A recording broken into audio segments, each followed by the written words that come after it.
토요일 오후 인사드립니다. 다른 게 아니라 이번에 12월 달에는 이자 수익이 들어오는 달이죠. 12월이라서 여러분들한테 그 짧게나마 이자 수익 전표 넣는 방법만 안내해드리고 오늘 방송은 마치겠습니다. 원래는 오늘 이걸 할 계획은 아니었는데요. 통장을 제가 찍다 보니까 수익 사업 하는 분들은 이자 수익 넣는 거에서 좀 헷갈려 하실 것 같아서 제가 한번 찝어드리려고. 근데 고유번호로 하시는 분들은 이자 수익하는 게 그렇게 어렵진 않은데, 왜냐하면 그냥 순수 이자 통장 찍히는 것만 차변 예금 넣고 대변은 이자 수익만 넣으면 되니까 오히려 고유번호는 쉽습니다. 근데 사업자 등록을 해서 수익사업을 한다면 전표 자체가 여기다 넣는 게 아니라 수익사업 전표에다 넣죠. 그 부분을 지금 말씀드릴 겁니다. 그래서 오늘 이 시간은 수익사업 전표 이자 수익 부분 넣을 겁니다. 그럼 먼저 죄송해요. 목이 좀 가라앉았어요. 수익사업 유형주에서 일반거래 수입 이쪽 부분을 좀 설명을 해드릴까 하는데요. 제일 먼저 잠깐만요. 제가 이거를 작업해야 될 거를 잠깐 연결을 안 했네요. 부랴부랴 연결하고 있습니다. 보자. 펜. 오케이.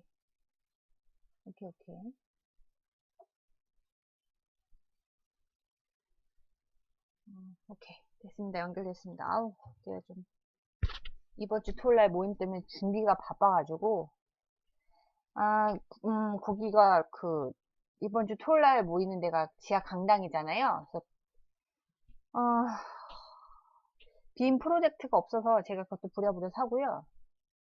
생각보다 제가 교재를 출력하는 게 만만치 않더라고요.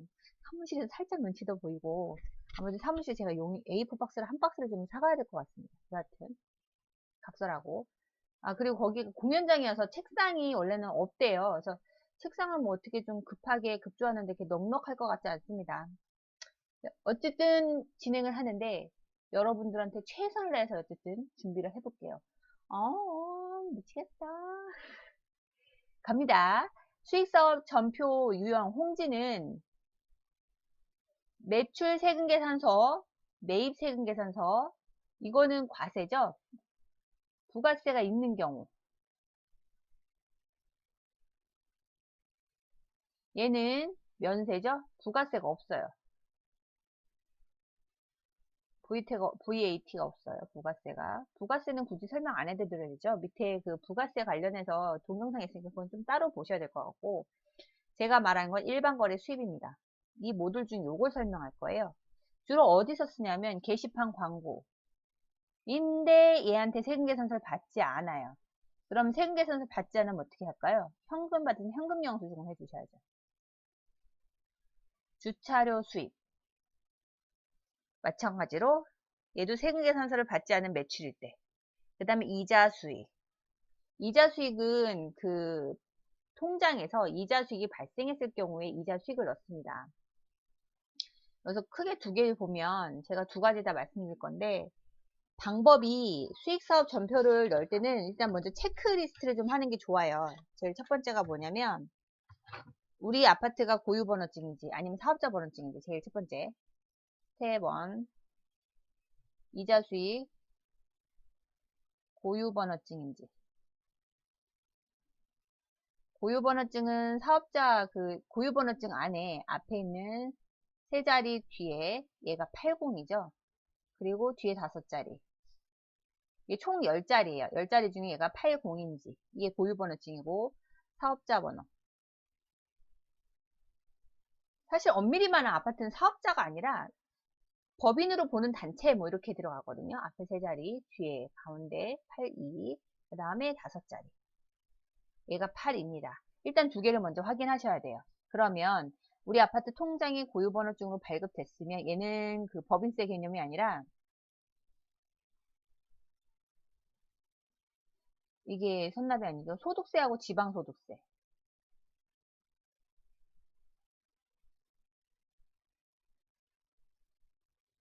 소득세와 지방소득세 개념이에요. 사업자 번호는 법인세와 선납 이자 먼저 납부하니까 그 다음에 지방. 선납 주민세 개념이라고 보시면 돼요. 아이고 지저분해. 이거 지워야겠어요. 좀 지우고 다시 쓸게요.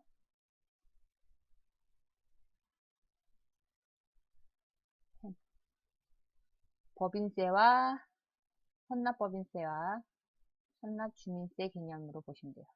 지방소득세가 주민세예요. 거의 의미가 같은 거죠. 단어를 좀 중간에 바뀌어서 할 뿐이지 이 의미는 같습니다. 그러니까 일단은 고유번호증인지 사업자번호증인지 먼저 확인하시고, 두 번째는 여기서 끝나면 안 돼요. 은행에서 원천, 징수, 영수증을 떼야 됩니다. 원천, 징수, 영수증을 떼려면 일단은 은행에서 원하는 기본 양식이 있어요. 대체적으로 회장님하고 안 가면 위임장을 받아야 되고, 회장님하고 가면 필요가 없어요. 위임장. 그 다음에 관리비 통장. 그 다음에 사업자 등록증. 이거 왜 떼냐면, 이거 사업자 번호 1대1가 떼는 거예요. 고유번호증은 이건 굳이 안 해요. 사업자 등록증, 그 다음에 격리, 대리인으로 가죠. 신분증. 그 다음에 은행마다 양식이 있는 데가 있고 없는 데가 있어요. 이거는 서류 양식을 미리 받아보세요. 특히 국민은행이나 기업은행은 인감 같은 거에다 찍은 게 있어야 되니까 인감 반출이 안 되죠. 인감 반출이 안 된다. 양식을 달라. 거기다가 도장을 받아오겠다. 그래서 이거 미리 떼야 됩니다. 주로 국민하고 기업이 좀 빡세요. 그리고 혹시 모르니 회장님 위임장에다가 플러스 신분증 사본도 혹시 모르니 챙기셔야 됩니다. 고유번호증인데 안 해요. 다시 말하지만 사업자 번호일 때 원천징수 영수증을 떼야 되기 때문에 사업자 번호이고 수익사업을 한다는 얘기죠. 이거는 수익사업을 한다는 얘기고, 그 다음에 그렇다면 은행에 가서 이 이자에 대한 원천징수 영수증을 떼야 됩니다. 그리고 나서 세 번째 단계 이자 수익에 대한 개념을 한번 볼게요. 이자 수익은 만약에 10만원이에요. 그러면 금융이자는 14%에 대해서 법인세를 납부하죠. 그리고 이거에 14%의 10%, 얘가 바로 뭐예요? 지방소득세입니다. 지방소득세는 또 다른 말로 뭐라고 했어요? 주민세이기도 해요. 같은 단어예요. 의미만 좀 다르게 약간 미세한 차이가 있긴 한데 어쨌든 같은 의미예요. 우리한테는 돈을 내는 건 똑같으니까. 그리고 이거를 이자수익 10에서 14%니까 그러면 여기서 14에다가 이거에 1.4를 1.4% 지방소득세 더하면 15.4%를 세금을 뗀다는 얘기죠. 그럼 여기서 15.4%라는 걸 계산하면 15,400원이잖아요. 15,400원을 세금을 뗍니다. 그러면 실제 예금은 얼마 들어오나요? 84,600원이 들어오죠. 그죠? 이게 바로 누구? 실질 이자 수익이에요. 얘가 실질 이자 수익이죠. 그래서 이제 이 법인세를 낸 거는 요거는 펜을 다른 걸로 나중에 법인세를 낼 때 얘가 환급이 돼요. 법인세 신고시 환급. 근데 고유번호증은 환급이 없어요. 왜냐하면 부가세 자체를 내지 않으니까. 신고하고 납부도 하지 않으니까 부가세 자체에 의미가 없어서 고유번호증은 그냥 그걸 내는 거 끝이고, 여기는 내는 게 있으니 그만큼 사업자 번호인 거는 환급을 돌려줍니다. 법인세. 우리 가족들이 내가 녹화하는데 자꾸 왔다 갔다 해서 자꾸 맥을 끊는 것 같아요. 그만 좀 들었으면 좋겠는데. 그러면 전표를 넣어보면서 이걸 좀 설명을 해드릴게요. 근데 여기서 한 가지. 요 전표를 한 번만 더 머릿속에 집어넣게끔 제가 넣으면, 그러면 요거에 대해서 84,600원에 대한 전표는 예금 84,600원이 실질 이자로 들어온 거죠. 근데 우리가 선납 먼저 납부한 법인세로 14,000원을 납부했고, 그 다음에 선납, 주민세 부분으로 1,400원을 납부해서 이자 수익은 우리 딸내미 너무 시끄러운 것 같아요. 뭐 시험을 잘 봤대요. 기말고사를. 그냥 그래서 붕붕 떴어요.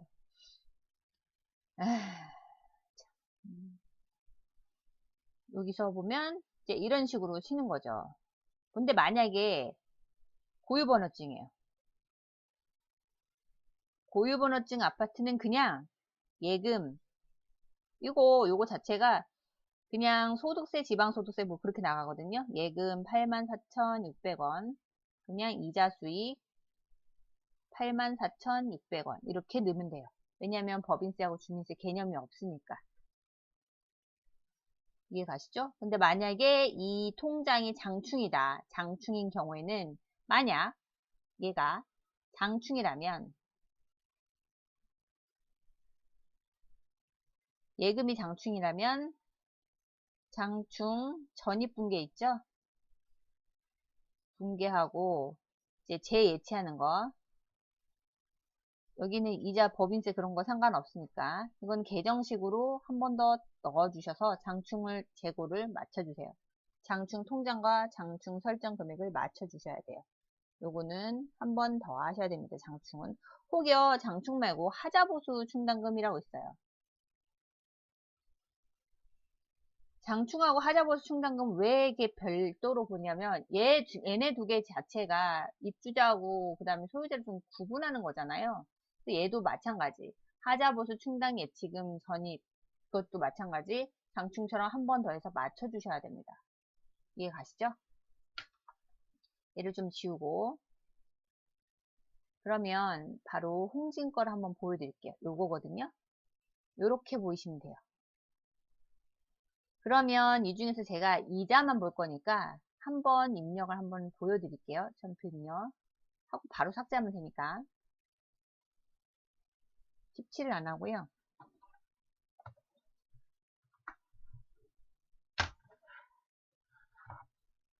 2019 12월 한 31일 합시다. 여기서 보면 선택할 수 있어요.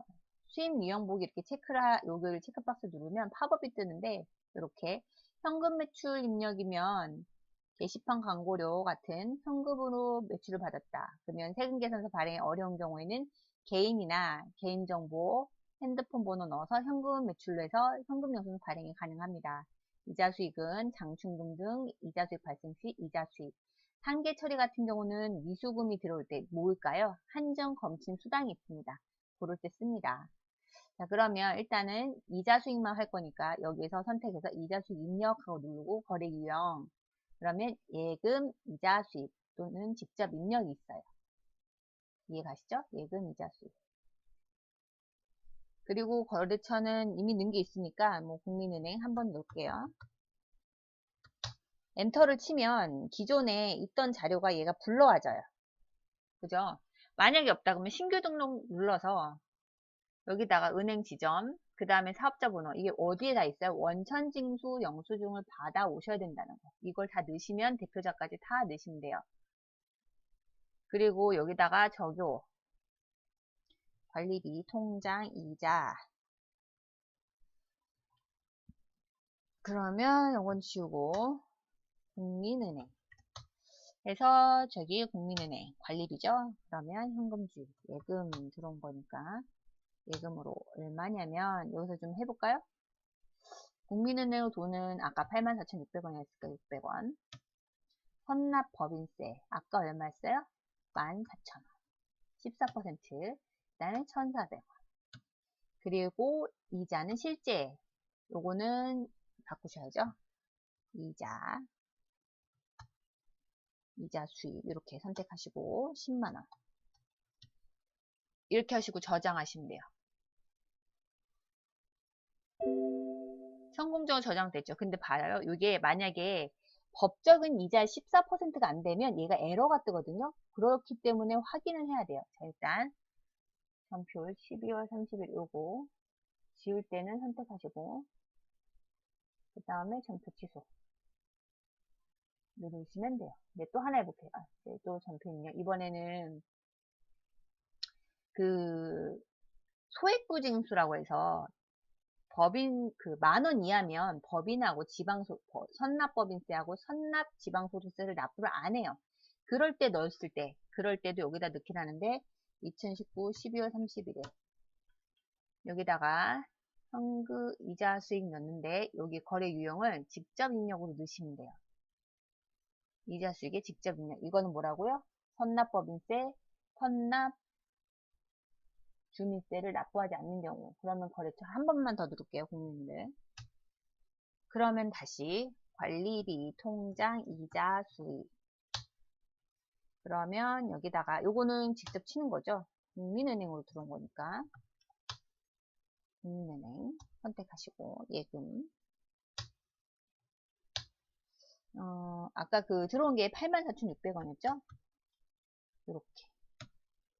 그 다음에 선납법인세하고 선납주민세가 없었어요. 그냥 그 이자 뭐 그런 게 없었으니까 그냥 이자 수익. 잠깐만요. 엔터. 이자 수익. 근데 84,600이면 이게 세금이 생기니까 한 얼마로 할까요? 1,500원? 그러면 1,500원에 14% 한번 계산해 봅시다. 이게 딱 봐도 적은데 곱하기 점 1,470원. 뭐 이 정도 갖고는 세금 안 나겠는데요? 법인세를. 그죠? 잠깐만. 소액부징수니까. 좀 확실히 자기가 죽여버릴까요? 죄송합니다. 말이 너무 과격했어요. 이자가 예를 들어서 5,000원 들어왔다. 그러면 5,000원에 14% 하면 700원이잖아요. 700원하고 이거에 대한 10% 70원, 770원은 세금 추징을 안 한다고. 그래서 이거는 그냥 5,000원, 5,000원 이런 식으로 저장하시면 됩니다. 12월 31일 됐죠? 그래서 닫고 12월 31일 이렇게 이자 수익 발생. 근데 얘를 지울 거니까 전표 취소. 이렇게 하시면 됩니다. 그러면 계정식은 어떻게 하냐? 고유번호일 때요. 고유번호 신규 12월 31일 고유번호일 때요. 그래서 국민은행 통장으로 예금. 그러면 관리비, 통장, 이자, 수입. 세금 뭐 아까 그냥 5,000원 할게요. 그럼 여기는 그냥 이자 수입이에요. 이게 누구라? 순수 이자 수익만. F7 하면 되니까. 이런 식으로 저장하시면 돼요. 여기서 다시 한번 언급하자면 잠깐만요. 다시 한번 언급하냐면 얘는 세금 만약에 통장에 이렇게 된 거죠. 5,000원 되게 애매하겠네. 여하튼 간에 만약에 통장에 보유번호증이에요. 통장에 이제 이자 뭐 얼마 들었다고 할까요? 뭐 대충 계산하기 편하게 7,000원? 근데 여기서 소득세 그 다음에 지방소득세 로 만약에 그냥 원래는 14%인데 간단하게 그냥 10%라고 계산합시다. 700원하고 70원이 있어요. 만약 그렇다면 그러면 7,000원에 700하고 70원 하잖아요. 암산하기 귀찮다. 6,230원. 그럼 실질 이자는 여기서 뺐으니까 6,230원이죠. 그럼 얘가 6,230원만 들어가면 돼요. 얘는 기록할 필요가 없는 거예요. 왜냐하면 얘는 분리 세금이잖아요. 분리 세금이라서 고유번호증인 사람들은 부가세를 납부하지 않고 부가세를 납부하지 않으니까 어쨌든 이자에 대한 수익을 은행에서 납부를 하면 그 소득세하고 지방소득세를 납부하면 그걸로 이제 얘는 끝나는 거예요. 과세가 종료되는 거죠. 근데 법인세 같은 경우는 부가세를 납부하기 때문에 이거에 대해서 나중에는 법인세에서 환급을 해줍니다. 그것 때문에 그렇게 처리되는 겁니다. 자, 이제 정리가 됐으니까 지울게요. 이거는 간단하게 20분짜리 영상으로 정리했고요. 수익사업 전표는 계속 이렇게 좀 정리해서 올려드리긴 할 겁니다. 근데 일단은 제가 12월 달은 각종 이자들이 들어오는 달이어서 여러분한테 말씀드릴 거고요. 받으면 통장에 찍혔으면 사업자 등록증이라면 은행에 얘기해서 원천징수를 꼭 받으셔야 됩니다. 왜냐하면 세무주치에서는 그걸 원해요. 그리고 우리가 알고 있는 14%면 딱 좋은데 14%가 아닌 퍼센트가 나올 때가 있어요. 그럼 얘는 금액이 세금 금액 비율이 틀리다고 얘가 팝업이 나오면서 그걸 확인해야 돼요. 그럼 어디서 확인해야 돼요? 은행에서 원천징수 영수증으로 확인할 수밖에 없습니다. 그렇기 때문에 여러분께서는 이자 수익이 발생하는 12월에는 수익사업을 한다 그러면 수익사업 기정점표에서 잘 입력하셔야 됩니다. 그리고 12월 말에는 그 12월 말일 전표까지는 법인세에 대한 지급 내용을 확정이 안 되잖아요. 다음 달 1월에 12월 거 해서 법인세 전표를 맞을 때 넣어야 된다고 얘기하고 금액을 물어보세요. 그리고서는 이제 전표를 넣으셔야 됩니다. 그것까지는 해주셔야 돼요. 일단은 오늘은 좋은 밤 되시고요. 다음에 또 뵙겠습니다. 안녕.